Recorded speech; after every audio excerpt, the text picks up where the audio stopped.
واصف علی واصف فرماتے ہیں، اگر ظرف نہ ہو تو اللہ کی نعمتیں انسان کو مغرور بنا دیتی ہے۔ ناپاک زندگی پاکیزہ خیال سے محروم رہتی ہے۔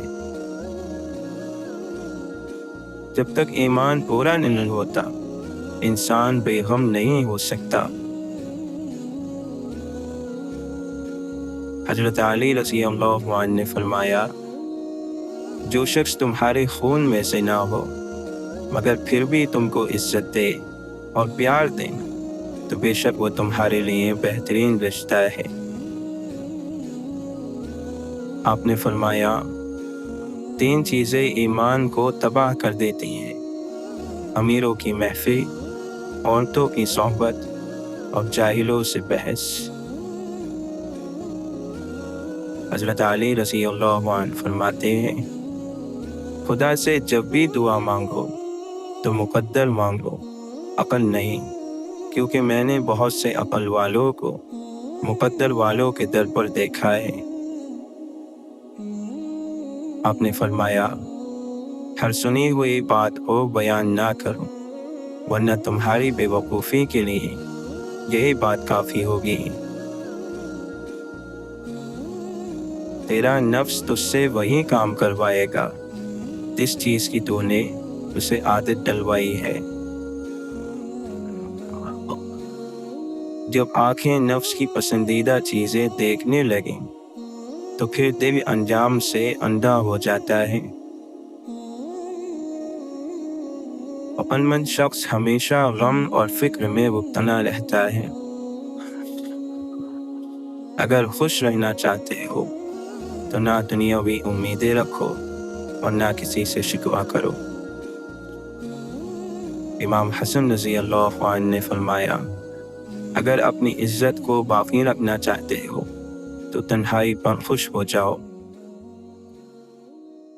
حضرت علی رضی اللہ عنہ فرماتے ہیں، کائنات کی کسی چیز میں اتنا مزہ نہیں جتنا نماز میں، مگر اللہ نے یہ مزہ گناہ گاروں کے لیے حرام کر دیا ہے۔ گھر میں غصہ ہونا گویا اسے ویران کرنا ہے۔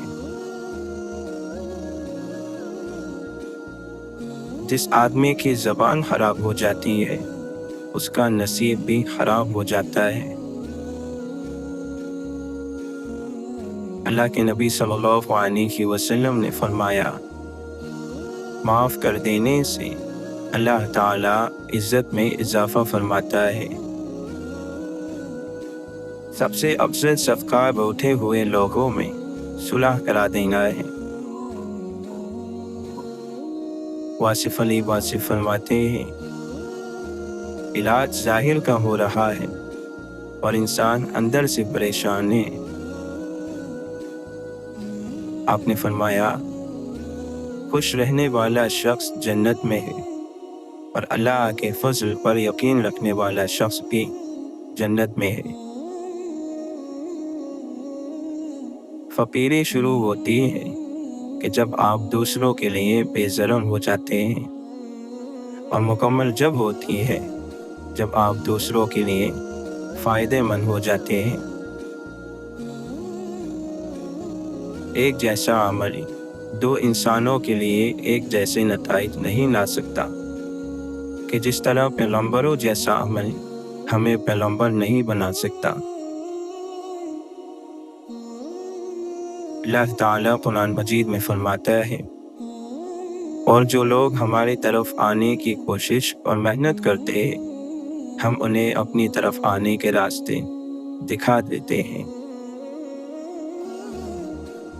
واصف علی واصف فرماتے ہیں، اللہ تعالیٰ سے مانگنے والی چیز یہ ہے کہ اس کی رضا مانگو، زندگی کی آسانی مانگو اور یہ کہو کہ ہمیں اپنی زندگی پر راضی رہنے کی توفیق عطا فرما۔ جس کو اللہ سے دوستی کرنی ہے تو اس کو چاہیے کہ وہ اللہ کے دوستوں سے دوستی کر لے۔ ہر مرض کا علاج ہوتا ہے لیکن ایک مرض کا علاج نہیں ہوتا، اور وہ غفلت ہے۔ خوشی روح کا وہ مقام ہے جہاں آپ ہر چیز سے راضی اور مطمئن ہو جائیں۔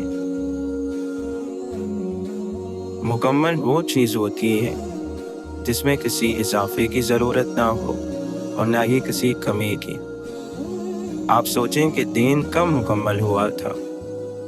اس وقت اس دین کا جتنا علم موجود تھا وہی آج کافی ہے۔ علم میں اضافہ عمل میں پختگی پیدا نہیں کر سکتا۔ نئی نئی راہیں دریافت کرنے والا مسافر منزل سے رہ جاتا ہے۔ حضرت شیخ عبدالقادر جیلانی رحمۃ اللہ علیہ فرماتے ہیں، جب اللہ کسی دل میں داخل ہو جاتا ہے تو پہلے اس کو تباہ اور برباد کر دیتا ہے، اور دل میں خواہشات اور آرزوؤں کے جو بڑے بڑے امراء بیٹھے ہوتے ہیں ان کے سر نیچے کر دیتا ہے۔ جب وہ اس بستی کو اچھی طرح اجاڑ لیتا ہے تو پھر یہ بستی اثر نو آباد ہوتی ہے۔ غم اللہ کی ایک عنایت ہے، یہ بڑے لوگوں کو ملا کرتا ہے۔ غم ولی بنانے کا ایک بہت تیز راستہ ہے۔ غم کے اندر جو سمٹ گیا اور اطاعت میں چلا گیا وہ فوری طور پر اللہ کے پاس پہنچ گیا۔ جو اللہ کی معرفت پا لیتا ہے وہ شکایتیں اور گلے کرنا چھوڑ دیتا ہے اور اپنی نفس کی خواہشات کے چنگل سے نکل آتا ہے۔ نعمت سے بغاوت کرنا زوال کا آغاز ہے، اور اللہ سے اپنی گناہوں کی معافی کا سفر شروع کرنا عروج کا آغاز ہے۔ شیخ سعدی رحمۃ اللہ علیہ فرماتے ہیں، بدمزاج اور بد اخلاق آدمی کے پاس اپنی ضرورت لے کر مت جاؤ۔ موت کو یاد رکھنا نفس کی تمام بیماریوں کا علاج ہے۔ اشفاق احمد فرماتے ہیں، ہم زندگی میں ضرور کامیاب ہوں گے اگر ہم ان نصیحتوں پر عمل کر لیں جو ہم دوسروں کو کرتے ہیں۔ عاجزی انسان کے وقار میں اضافہ کرتی ہے۔ اس دنیا میں صبر سے بہتر کوئی استاد تمہیں نہیں مل سکتا۔ مولانا رومی فرماتے ہیں، جو خوبصورتی تم مجھ میں دیکھتے ہو وہ دراصل تمہارا اپنا عکس ہے۔ انسان جب اپنی خواہشات اور ضروریات محدود کر لیتا ہے تو پھر اسے جھوٹ بولنے کی ضرورت ہی پیش نہیں آتی۔ قسمت پہیے کے چکر کی مانند گھومتی ہے، جو کبھی اوپر جاتا ہے اور کبھی نیچے آتا ہے۔ تم بھی جب اوپر جاؤ تو نیچے والوں کا ہاتھ تھام لو، کیونکہ اگلے چکر میں تمہیں ان کی ضرورت پڑ جائے گی۔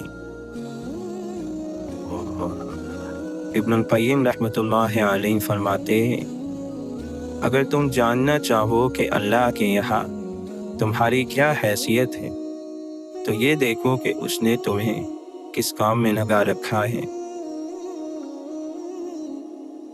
مولانا رومی فرماتے ہیں، میں نے خاموشی سے محبت کرنے کا فیصلہ کیا ہے، کیونکہ خاموشی کے ساتھ محبت کرنے سے آپ کی محبت کو رد کیے جانے کا ڈر نہیں رہتا۔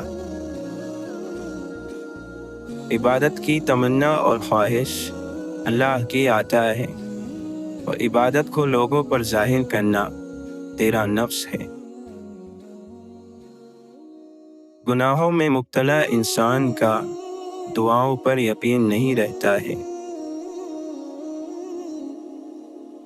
رب کو عبادت سے اور مخلوق کو اپنے اخلاق سے راضی کرو، دنیا اور آخرت دونوں میں خوش رہو گے۔ ہر بات کو نفاست کے ساتھ سمجھنا اور کہنا سیکھو، علم بھی آ جائے گا اور اخلاق بھی۔ عبرت اسے کہتے ہیں کہ آپ بدتمیز لوگوں سے تمیز سیکھیں، باتونی لوگوں سے خاموشی سیکھیں اور بے ادب لوگوں سے ادب سیکھیں۔